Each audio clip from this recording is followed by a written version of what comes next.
Let me guess, you follow the rules.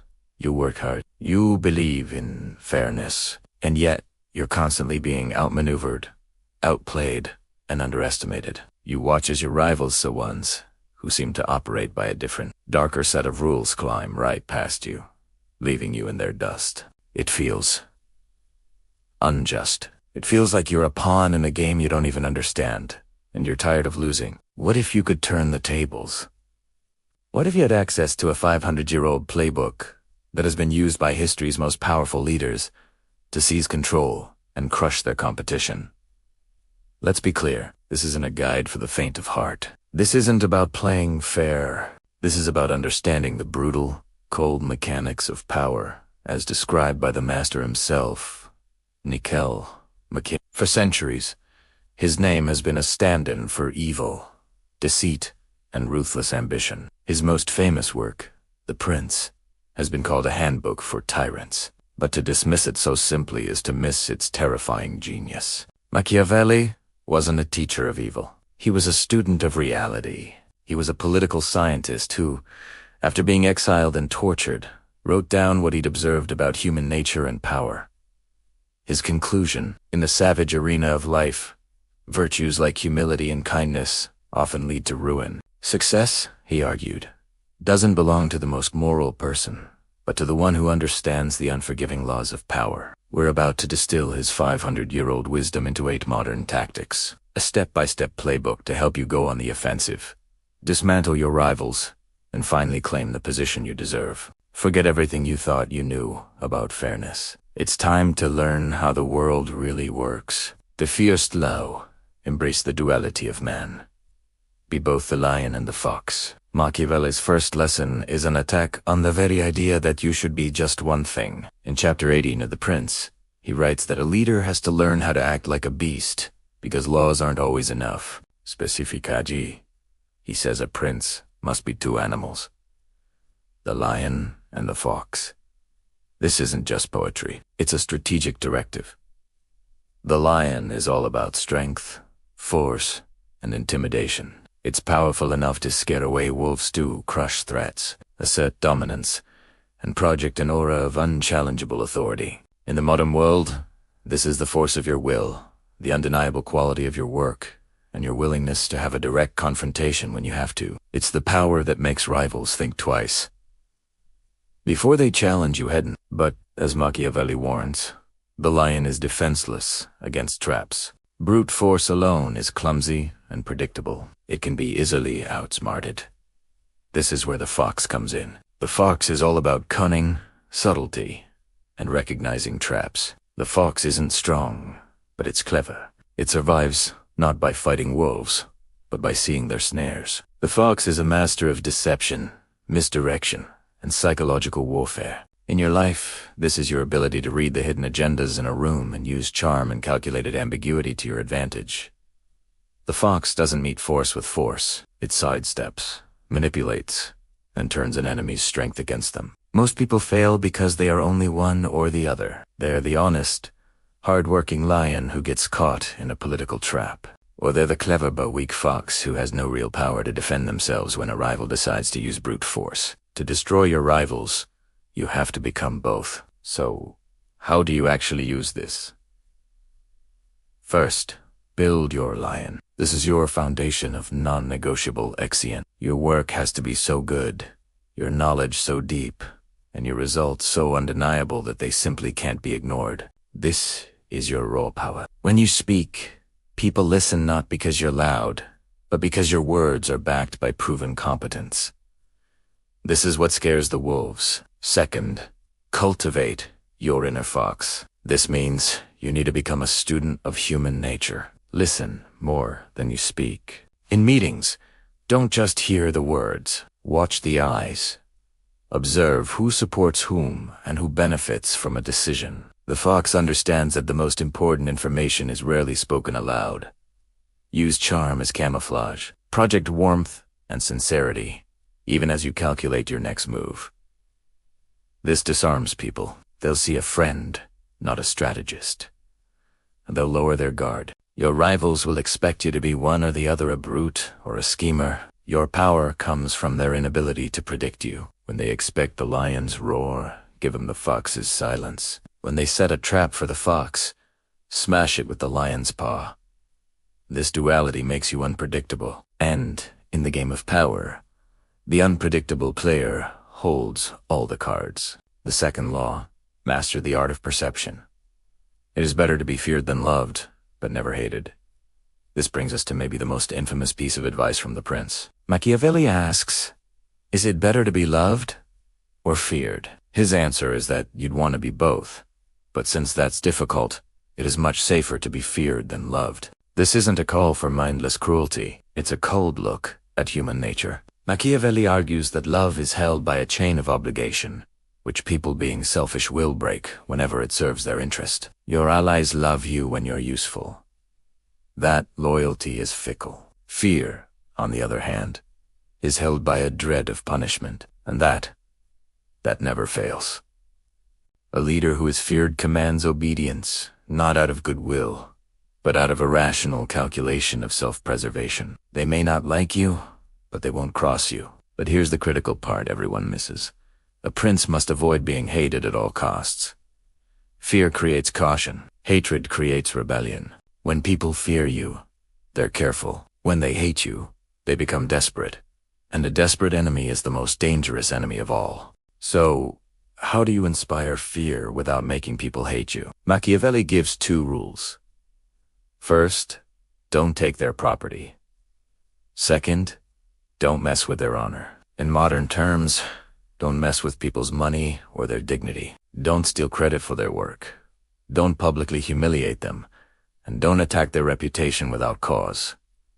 Those actions don't create strategic fear. They create deep, personal resentment. The kind that fuels plots against you in the dark. To be feared is to be seen as a person of consequence. Your actions have weight. Crossing you has a cost, but the feared manager, the Machiavellian manager, plays it differently. They set brutally high standards and hold everyone accountable. If someone underperforms, the consequence isn't a public shaming, but a swift, impersonal action like being removed from a key project. The fear isn't of the person, but of the consequences they represent. The team might not love them, but they respect them. To apply peace, you have to stop seeking approval and start seeking respect. Be decisive and consistent. Your no must mean no. Your deadlines must be firm. When you set a boundary, enforce it. Inconsistency doesn't breed fear. It breeds contempt.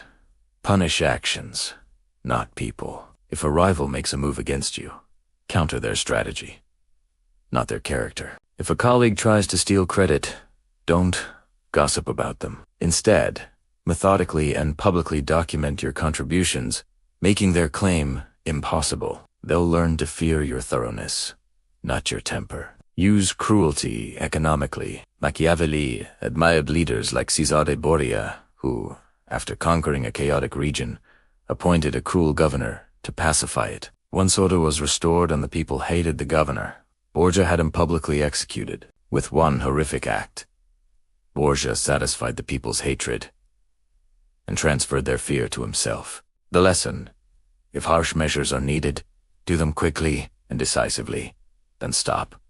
Lingering cruelty is what turns fear into hatred. Your goal is for rivals to look at you and think, that is a person I cannot afford to cross. They don't need to like you. They just need to respect the consequences you embody. The third law: use deception as your sharpest weapon. The ends justify the means. You've probably heard the phrase, the end justifies the means. People love to pin it on Machiavelli, and while he never wrote those exact words, it perfectly captures his core philosophy. Machiavelli was one of the first thinkers to separate politics from traditional morality. He argued that to achieve a great end lick, defeating an inamere ruler must not be constrained by conventional ideas of good and evil. For Machiavelli, results are the only thing that matters. If a lie stabilizes your power, it's a good lie. If a betrayal eliminates a dangerous rival, it's a good betrayal. Those who refuse to get their hands dirty will be defeated by those who will. In the modern world, this translates to Mastering strategic deception. Your rivals aren't playing by the ethical rules you hold dear. You can't bring a rule book to a knife fight. You have to master the very tools being used against you. This means learning to control the narrative. Men are so simple, Machiavelli writes, that a deceiver will never lack victims for his deception. This cynical view is your greatest weapon. People want to believe simple stories. Your job is to be the one who crafts the story. Here's the playbook for strategic deception. Practice misdirection. Never reveal your true intentions. If you want to take over a rival's project, don't announce it. Instead, publicly praise their work while privately gathering intel on its flaws. Offer to help them. By the time you make your move, you'll know every weakness and be positioned as the only one who can save the project. Use feigned vulnerability. A classic fox tactic is to appear weaker than you are. Let your rivals underestimate you. Let them think you're naive or overwhelmed. This encourages their arrogance and carelessness. While they're celebrating their own genius, you're gathering strength and preparing your strike. Master the partial truth. The best lies are wrapped in a kernel of truth. If a rival's project is slightly over budget, you don't have to lie. You can simply express concern to a senior leader about potential budget issues. You've told the truth, but you've planted a seed of doubt and painted your rival as irresponsible, all while looking like a concerned colleague. Break promises when it's smart. Machiavelli noted that a wise ruler shouldn't keep his word when it hurts him. Since others won't keep their promises to you, you aren't bound to keep yours to them. Alliances are temporary. When that mutual interest expires, the alliance is a liability. Be ready to pivot, but do it with cunning. Justify your actions with a plausible excuse, maintaining the appearance of honor even as you act in pure self. To use deception effectively, you must detach emotionally. These aren't personal betrayals. They're strategic moves on a chessboard. Your objective isn't to be liked. It's to win. The fourth law. Adapt or seize opportunity from Fortune Machiavelli. So the world is a battle between two forces, fortuna and vert. Fortuna, or fortune, is everything outside our control. Machiavelli describes it as a raging river that can flood everything in its path. It's chaos, chance, the sudden market crash, the unexpected promotion of a rival. You can't stop the river. Vertok, on the other hand, is your agency. It's not virtue in a moral sense. It's skill, boldness, and strength of will. While you can't stop fortune's river, Machiavelli says a man of vert can prepare. He can build dikes and dams during calm times. So when the river rages, its destructive force is channeled or even turned to his advantage. Machiavelli believed fortune controls half our lives, but leaves the other half for us to govern. This is where you win or lose. The loser is the one who is passive and gets swept away. The winner is the one who, through foresight and adaptability, harnesses the power of that river. He also famously wrote that fortune is a woman, and to master her, you have to be impetuous, not cautious. Fortune, he argued, favors the bold, the ones who act decisively when everyone else is frozen. To destroy your rivals, you must stop being a victim of circumstance and become a master of opportunism. This takes two things: preparation and audacity. Preparation, building your dikes. When things are stable, you must be relentlessly preparing while your rivals get complacent. Expand your skill set. Learn about finance, marketing, psychology things outside your job description. The more tools you have, the more adaptable you are. Build your network. Don't just network up. Build relationships with junior staff and assistants. They are your intelligence network. They'll know when a shift is coming. War game scenarios? Think like a strategist. What if your boss quits? What if the company is acquired? Run through these scenarios and map out your moves. When the crisis hits, you won't be panicking. You'll be executing a plan. Audacity. Dominating the chaos. A crisis is pure opportunity. When fortune's river floods, everyone else panics. Their plans are useless. This is your moment. Act with speed. Hesitation is fatal. While others are debating, you must mobe.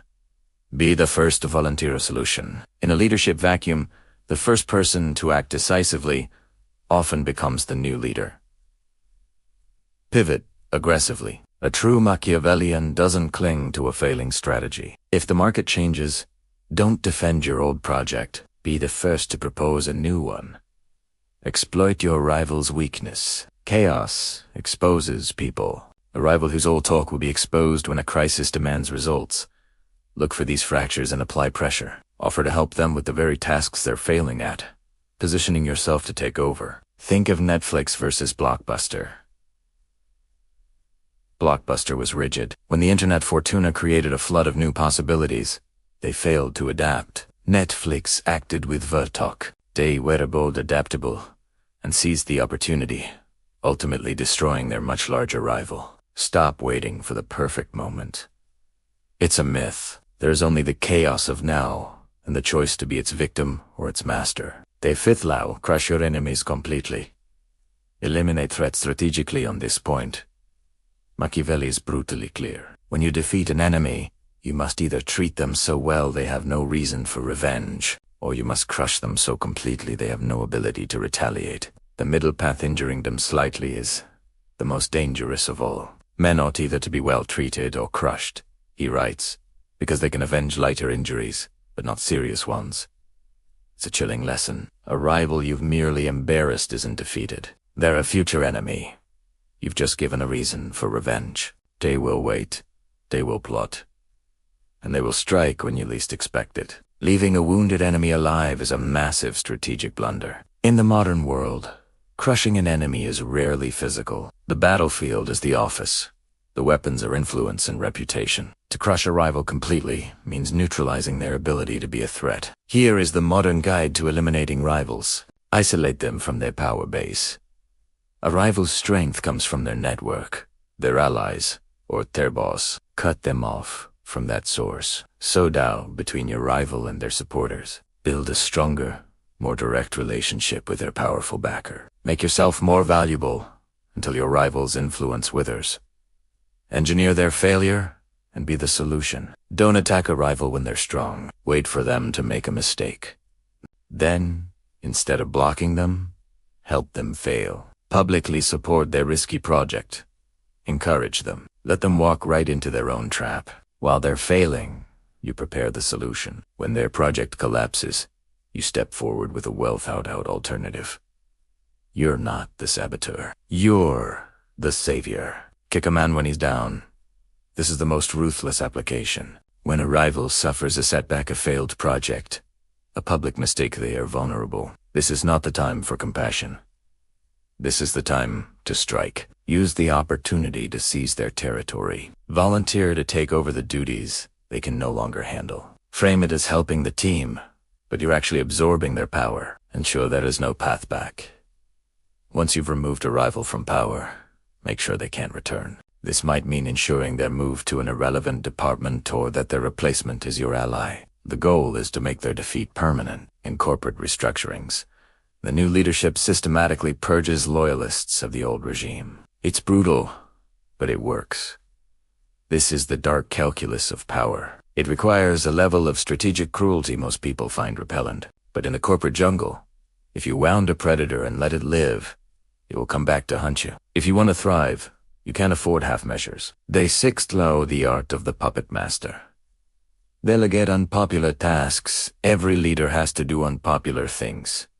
Budget cuts, layoffs, enforcing strict policies. These actions can turn you from feared into hated. Machiavelli's solution is brilliant and cynical. Never be the face of bad news. A wise prince, he argues, delegates unpopular tasks to others, while reserving rewards and favors for himself. This deflects hatred. The anger is directed at the subordinate who does the dirty work, not at the prince who ordered it. Better yet, it allows the prince to step in and look like a benevolent hero. Remember Cesare Borgia and his cruel governor, the Orc. This is that play in action. Borgia needed to pacify a lawless Dada. Bloody, thankless job. He sent Diorco to do it. When the job was done and the people were furious, Borgia didn't defend him. He sacrificed him, absorbing the benefit of peaceful state, while positioning himself as the people's champion. This tactic is everywhere in modern business. When a company has layoffs, the task is handed to HR or middle management. The CEO then sends a company-wide email expressing deep regret, appearing compassionate while avoiding direct responsibility. To destroy your rivals, you must master this. Your public image must stay clean. Here's how to apply it. Find your who in your office is naturally confrontational or ambitious enough to do your dirty work for you. It could be a stickler from HR or even another rival you can manipulate. Let policy be the villain. You don't always need a person. Sometimes, a faceless bureaucracy is your best weapon. Instead of personally denying a rival's request, you can say, "I'd love to help, but the new resource allocation policy says your project doesn't qualify." You didn't say no. The policy did. Turn your rivals against each other. This is a more advanced move. If you have two rivals, make them fight. Privately tell rival A that rival B is planning to undermine them. Then sit back and watch the fireworks. You can then step in as the peacemaker to resolve the dispute you secretly started. Master plausible deniability. You must ensure no unpopular action can be traced directly to you. Use intermediaries. Communicate verbally, not in writing. Use suggestive language. Instead of saying, "Sabotage Mark's presentation," you might say, "It would be a real shame if Mark's presentation had technical issues." Maybe give the equipment a very thorough test beforehand. Your hands are clean. By delegating the distasteful, you build a powerful public persona. You're the one who gives praise and approves exciting projects. The destructive work happens in the shadows, carried out by others. Your rivals will be fighting ghosts, never realizing you're the puppet master, pulling the strings. The seventh law: divide and conquer. Weaken rivals by supporting their weaker opponents. Machiavelli had a simple rule: never ally with someone more powerful than you. Why? Because if you win, you become their prisoner. A far smarter play is to exploit the divisions that already exist among your rivals. As he noted in The Art of War, the best way to defeat an enemy is to divide their forces.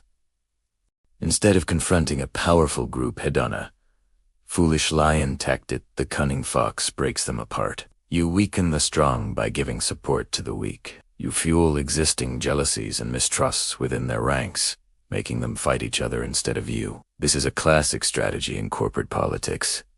Imagine a dominant department is led by a powerful rival. A direct challenge is political suicide. The Machiavellian approach: identify the smaller departments that feel overlooked, then become their champion. Publicly praise the work of the smaller team in a company meeting. Offer your resources to help them get a small but visible win. Create an initiative that brings these smaller departments together, giving them a collective voice. You aren't attacking your main rival. You're just lifting up their competitors. This creates a new power block that chips away at the dominant department's influence. They're now forced to defend their position on multiple fronts. And who's the person leading this new coalition, gaining influence and respect? You? Here's your playbook for dividing and conquering.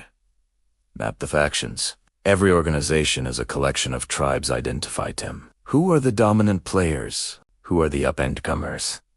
Who is resentful? Understand the existing lines of conflict. Become the patron of the underdog. Choose a weaker rival or a neglected team and become their sponsor. Don't waste resources on a lost cause. Find a group with potential that just needs a little push to become a real problem for your main rival.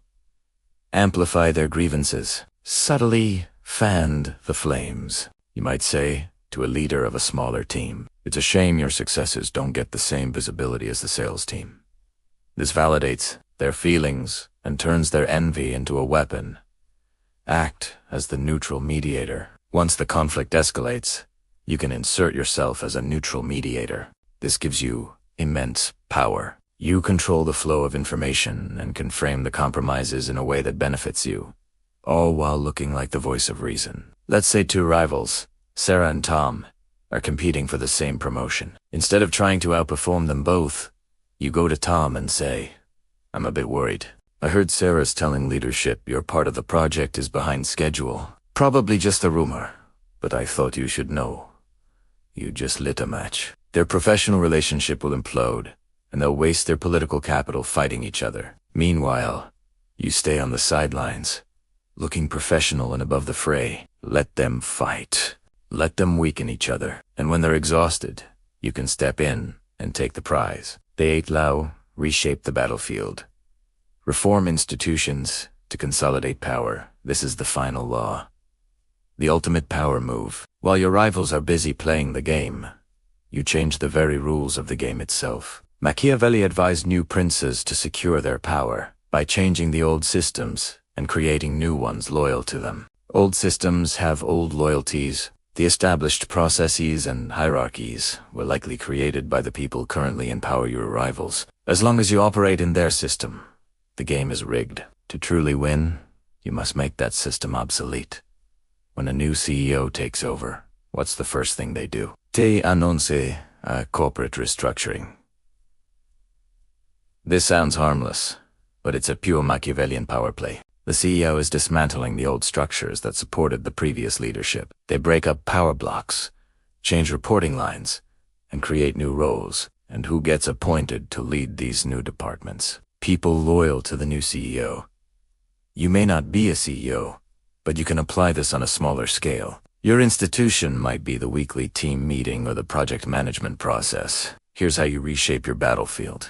Identify a broken system. Find a process that is genuinely inefficient or frustrating for everyone. Your move has to be framed as a solution to a real problem, not a naked power grab. Become the architect of the new system. Don't just complain. Design the replacement. Create a proposal, backed by data, showing why your new system is better. Build a coalition. Before you go to leadership, show your colleagues and other team leaders how your new system will make their lives easier. Get their buy-in. When you present your idea, you'll be the spokesperson for a movement demanding change. Embed your power into the new structure. This is the critical step. Your new system must make you a central figure. Maybe the new innovation pipeline you created requires all ideas to be submitted through a committee that you chair. You're no longer just a player. You're the gatekeeper. Let's say your rival's power comes from running the weekly meeting. A direct confrontation is a losing battle. The Machiavellian strategy. Make the meeting irrelevant. Propose a new communication tool, like Slack or Asana, arguing it will improve real-time collaboration.